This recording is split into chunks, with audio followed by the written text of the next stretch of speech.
귀인들을 의지하지 말며 도울 힘이 없는 인생도 의지하지 말지니 그의 호흡이 끊어지면 흙으로 돌아가서 그날에 그의 생각이 소멸하려로다. 야곱의 하나님을 자기의 도움으로 삼으며 여호와 자기 하나님에게 자기의 소망을 두는 자는 복이 있도다. 아멘. 오늘은 누구를 의지하며 사는 것이 내 인생에 도움이 되는지에 대해 말씀을 드리도록 하겠습니다. 사람들은 누구나 의지하며 삽니다. 그래서 의지하고 싶은 대상을 찾습니다. 어떤 사람은 물질, 또 어떤 사람은 권력을 또는 인맥이나 연줄을 의지하려고 합니다. 이렇게 사람이 의지하려는 마음을 심리학에서는 혼자의 힘으로는 살 수 없다는 본능적인 생각 때문이라고 얘기하고 있습니다. 그래서 사람은 의지하고 싶은 의존 욕구와 애착이 생긴다고 하였습니다. 그러나 오늘 본문 말씀에서 보니까 오늘 본문은 우리에게 이렇게 말씀해 주고 있습니다. 귀인들을 의지하지 말며, 누구를 의지하지 말라고요? 귀인들을 의지하지 말며 도울 힘이 없는 인생도 사람도 의지하지 말지니 그의 호흡이 끊어지면 흙으로 돌아가서 그날에 그의 생각이 소멸하리라고 말씀해 주고 있습니다. 이 사전을 제가 한번 귀인에 대해서 찾아봤어요. 그랬더니 사전에는 귀인을 권력과 힘을 가진 정치인이나 돈이 많은 저력가들을 말해주고 있었습니다. 다시 말해 신분이나 지위가 높은 사람들을 귀인으로 보았습니다. 그리고 사주 명리학에서는 나에게 도움을 주거나 행운을 가져다 주는 사람을 귀인으로 보고 있습니다. 그러나 성경은 내가 의지할 만한 모든 대상을 다 포함해서 귀인이라고 말해주고 있습니다. 우리가 생각하는 이 귀인들, 주로 이런 생각들을 사람들이 가져봅니다. 저 사람만 있으면, 이 돈만 있으면, 이 조건만 있으면 모든 문제들이 잘 해결될 거라는 생각을 가집니다. 하지만 그것은 마치 모래 위에 집을 짓는 것 같습니다. 겉으로 볼 때는 도움이 될 것 같고 좋게 보일지라도 나의 귀인이 세상적이고 사람이라면 무너지기가 쉽다고 성경은 말해주고 있습니다. 얼마 전 한국 사회를 뒤흔든 대기업 부도 사건을 여러분들은 기억하고 있을 겁니다. 한때는 수많은 협력업체와 수천 명의 직원을 거려뒀던 회장이 하루아침에 법정관리에 들어가게 되었습니다. 그 사람을 의지했던 수많은 사람들의 인생도 함께 무너져 내렸습니다. 그 사람이 돈과 힘이 있었을 때는 나는 절대로 무너지지 않을 거야, 자기는 절대로 무너지는 일이 없을 거라고 큰 소리 쳤던 사람이었습니다. 많은 사람들이 그 말을 그대로 믿었습니다. 그런데 지금은 끝났어가 되어버리고 말았다는 것입니다. 그러니 도울 힘이 없는 귀인과 인간을 의지하지 말라고 성경은 우리에게 말해주고 있는 겁니다. 돈과 권력이 영원할 것 같죠? 아마 돈, 권력 아마 영원할 거라고 생각하고 그걸 붙잡고 의지하려고 하는 사람들이 있습니다. 그런데 여러분이 생각하는 것처럼 돈과 권력은 영원하지 않다는 걸 알아야 합니다. 언젠가는 사람의 호흡이 끊어지듯이 소멸되어 사라지고 말 것이기 때문입니다. 이것이 이 세상과 인간이 가지고 있는 한계라는 것입니다. 이 세상의 것은 영원한 것 단 한 개라도 없습니다. 하나님만이 영원한 것이고 하나님께 속한 것만이 영원하다는 것을 알아야 합니다.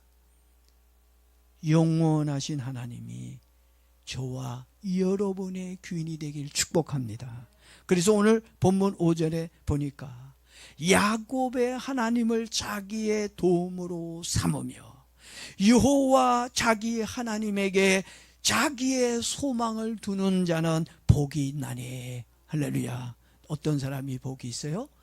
야곱의 하나님을 나의 도움으로 삼고 하나님을 나의 소망으로 두는 사람에게 뭐가 있다고요? 복이 있는 거예요. 여러분의 소망이 여러분의 회사에 있는 것도 아니고 학교에 있는 것도 아니고 내가 열심히 그림을 그리면 내가 잘 될 거라 생각하고 있겠지만 여러분의 그림에 여러분의 소망이 있는 게 아니에요. 우린 착각하면 안 됩니다. 저는 여러분들이 하나님만 의지하고 하나님께 소망을 두며 살았으면 좋겠습니다. 그렇다고 지금 내가 하는 일 무시하고 팽개치라는 얘기 아니에요. 그거 의지하지 말라는 얘기입니다. 그게 귀인이 아니에요. 누가 귀인이라고요? 하나님이 귀인이라는 것을 알고 그렇게 살아라는 얘기입니다. 이사야 41장 10절 말씀을 제가 한번 읽어보겠습니다. 두려워하지 말라. 내가 너와 함께 함이니라. 놀라지 말라. 나는 내 하나님의 됨이니라.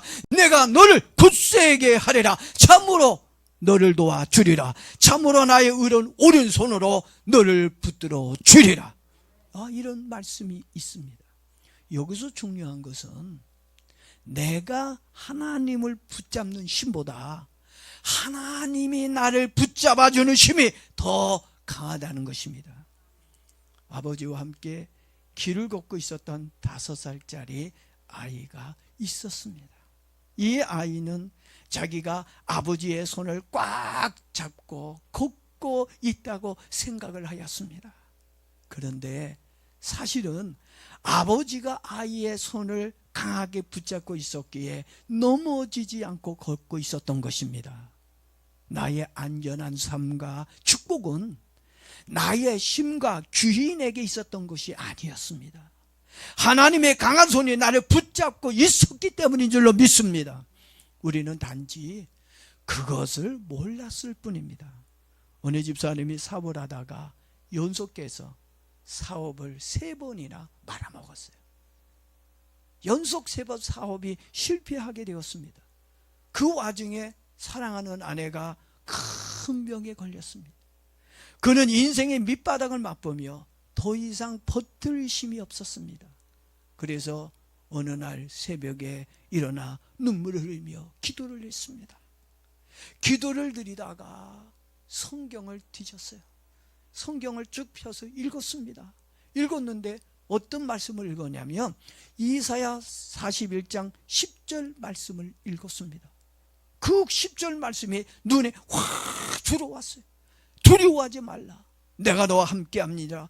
놀라지 말라. 나는 내 하나님이 됩니다. 내가 너를 굳세게 하리라. 참으로 너를 도와주리라. 참으로 오른손으로 너를 붙들리라. 이 말씀이 가슴을 막 두들겼어요.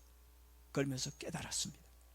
내가 하나님을 붙잡고 있었던 것이 아니라 지금까지 하나님이 나를 붙잡아주고 있었구나. 그걸 깨닫게 되었습니다.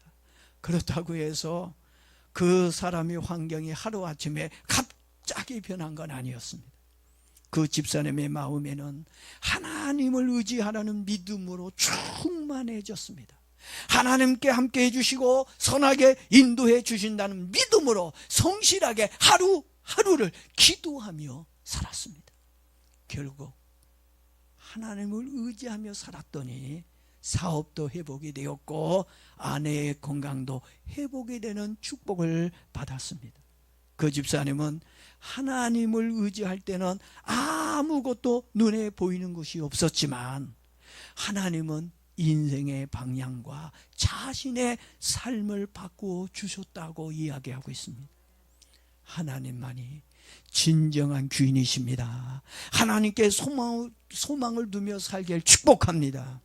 오늘 본문 5절 말씀을 다시 또 제가 읽어보겠습니다. 야곱의 하나님으로 자기 도움을 삼으며 여호와 자기 하나님에게 소망을 두는 자는 복이 있도다. 아멘.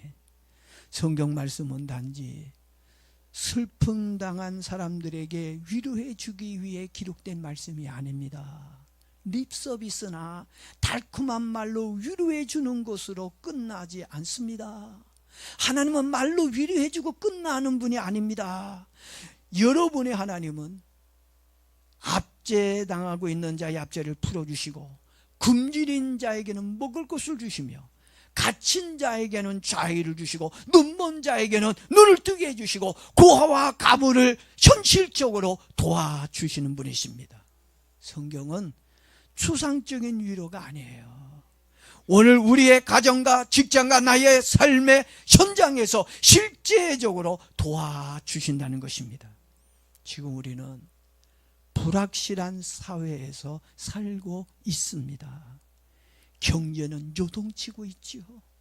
회사는 왜 이렇게 많은 회사들이 문을 닫고 있는지 모릅니다. 대기업도 해외로 떠나가고 있는 실정입니다. 직장의 안정성이 사라지고 있어요.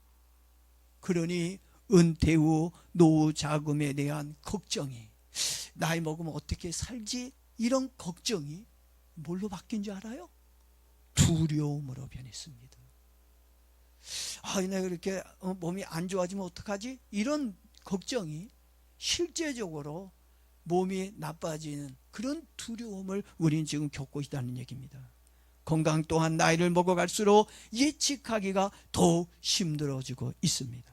그리고 정치와 국가 경제는 하루가 다르게 변하고 또 변하고 있습니다. 이럴 때일수록 우리는 더욱 간절하게 나를 붙잡아 줄 수 있는 귀인을 찾아야 합니다.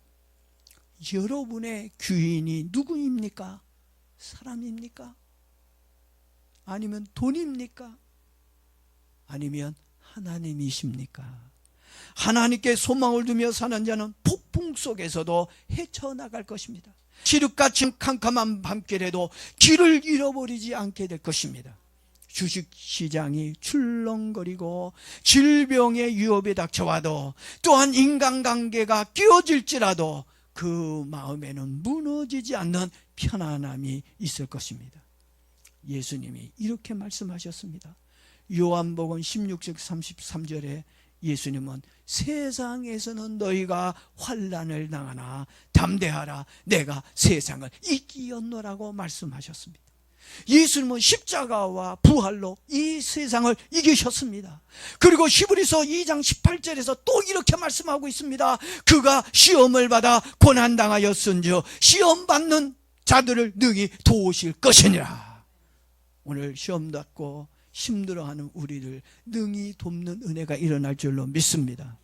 우리 예수님은 하늘 위에만 계신 분이 아니라 우리의 시험과 눈물을 아시고 나의 삶의 현장에서 능히 나를 도와주시는 구원자이십니다. 그러므로 오늘 우리는 선택해야 합니다. 눈에는 보이지만 도울 힘이 없는 불확실한 귀인이나 세상을 의지할 것인가? 아니면 눈에는 보이지 않아도 영원히 나를 붙잡아 주시고 도와주시는 하나님을 의지할 것인가? 우리의 안정과 축복, 기쁨과 소망은 오직 하나님을 의지할 때에 주어집니다. 사람은 실패할 수도 있고 권력은 사라질 수도 있습니다. 그러나 우리가 하나님을 신뢰한다면 하나님은 끝까지 나의 삶을 책임져 주실 것입니다. 성경을 읽다 보면 사람을 의지하며 살았던 사람이 나오고 하나님을 의지하며 살았던 사람들에 대한 이야기가 나옵니다. 구약에 보니까 이스라엘의 초대 왕이었던 사울이 나옵니다. 사울 왕은 하나님의 눈치를 보기보다 사람의 눈치를 보면서 일을 했어요. 여러분, 사람의 눈치보다 누구의 눈치를 봐야 돼요? 하나님의 눈치를 보며 살아야 돼요. 여러분, 눈치 있는 사람은 절간에 가도 뭘 얻어먹어요? 고기를 얻어먹을 수 있다고 그랬어요. 오늘 여러분이 사람의 눈치를 보며 살지 말고 하나님의 눈치를 보며 살 수 있기를 바랍니다. 자꾸 사람 의식하고 사람 보고 사람 의지하고 정치했더니 결국은 사울 왕은 실패한 왕이 되었어요. 사람이 기준이 아니라 하나님이 기준이 되어야 실패하지 않는 인생이 될 거라고 믿습니다. 반면에 하나님을 의지해 승리한 사람이 있습니다. 이스라엘의 두 번째 왕인 다윗입니다. 다윗은 블레셋 장수 골리앗과 싸울 때 그는 이렇게 외쳤습니다. 너는 칼과 창과 단창으로 내게 나오거니와 나는 만군의 여호와의 이름으로 이스라엘 군대의 하나님의 이름으로 내게 나가노라. 다윗이 가진 무기는 두 가지밖에 없어요. 뭐만 가지고 있었을까요? 다윗은 하나님과 물맷돌. 다윗이 가지고 있는 유일한 무기가 두 가지밖에 없었어요. 근데 이 두 가지밖에 없었지만 다윗은 칼과 창과 단창과 뭐 가지고 있는 게 많았지만 결국 하나님을 가지고 있는 다윗에게 패하고 말았습니다. 다윗이 승리했습니다. 우리가 승리할 수 있는 게 무기와 환경이 있지 않습니다. 하나님을 의지할 때 승리할 수 있다는 거 믿기를 바랍니다. 마지막으로 하나님을 의지해 기적을 경험한 여호사밧 왕에 대해 말씀을 드리고 마치도록 하겠습니다. 여호사밧 왕은 유다 왕이었습니다. 여호사밧이 유다 왕으로 있었을 때 모압과 암몬의 연합군이 유다를 치러 왔습니다. 군사력으로는 도저히 이길 수 없는 전쟁이었어요. 모압, 암몬 이 연합군대를 약한 유다 군인이 이길 수가 없었어요. 그래서 도저히 이길 수 없다는 생각이 들자 여호사밧이 백성들을 불러 모았습니다. 뭐 칼 들고 싸우기 위해서 부른 게 아니었어요. 칼로 싸워봐야 결코 무기로 싸워서는 이길 수 없다는 걸 여호사밧이 알고 있기 때문에 백성들을 왜 모았어요? 백성들을 모은 이유는 하나님을 의지하며 금식 기도를 드리기 위해 백성들을 모은 것입니다. 그리고 놀라운 명령을 역대하 20장 20절과 21절에서 내립니다. 백성들 다 모아놓고 얘기합니다. 이에 백성이 일찍이 나가서 두구와 들로 나갈 때에 여호사밧이 서서 이르되 너희는 여호와를 신뢰하라. 그리하면 경고히 서려라. 그리면 형통하리라. 지금 여러분들 그 연합군인들이 모여가지고 이 유다를 치려고 하는데 모압과 암몬이 얼마나 긴장되고 두렵겠습니까? 근데 여호사밧 왕이 그 백성들을 불러 모아놓고 두려움에 떨구는 백성들에게 우리 금식하자, 우리 기도하자, 그리고 누구를 의지하자고요? 하나님만 의지하자, 그분을 신뢰하자, 예?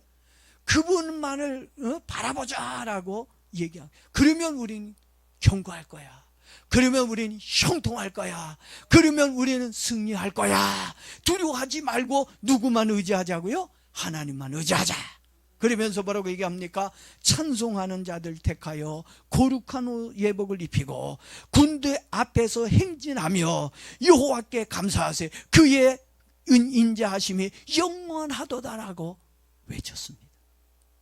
군인을 앞세워야 되는데 누구를 앞세웠어요? 찬양단을 앞세웠어요.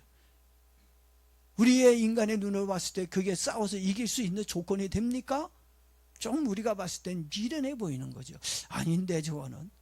근데 여호와를 신뢰하고 그리고 그 하나님을 찬양했어요. 찬양단을 앞세워 하나님을 찬송했더니 칼 한 번 휘두르지 않고 하나님의 기적으로 승리하는 역사가 일어나게 되었습니다. 이게 하나님의 역사입니다. 우리들도 하나님을 의지하고 믿는다면 견고해질 겁니다. 또한 형통해지는 역사가 일어나게 될 것입니다. 남의 나라 얘기 같죠? 먼 옛날 이야기라고 생각이 들지요? 아닙니다. 남의 나라 이야기도 아니고 먼 옛날 이야기도 아닙니다. 나의 이야기고 현재도 일어날 수 있는 기적이라고 저는 믿습니다. 이 세상은 더 험악해지고 살아가기가 힘든 세상이 되었습니다. 보이는 귀인을 의지하면 실패할 것입니다. 하나님을 의지하며 살 때 하나님의 도움으로 승리하며 사는 역사가 여러분에게도 일어날 거라고 믿습니다. 여러분, 누구를 귀인으로 삼을 겁니까? 사람입니까? 세상입니까? 아닙니다. 하나님을 귀인으로 삼는 복 있는 여러분이 되길 주의 이름으로 축원합니다.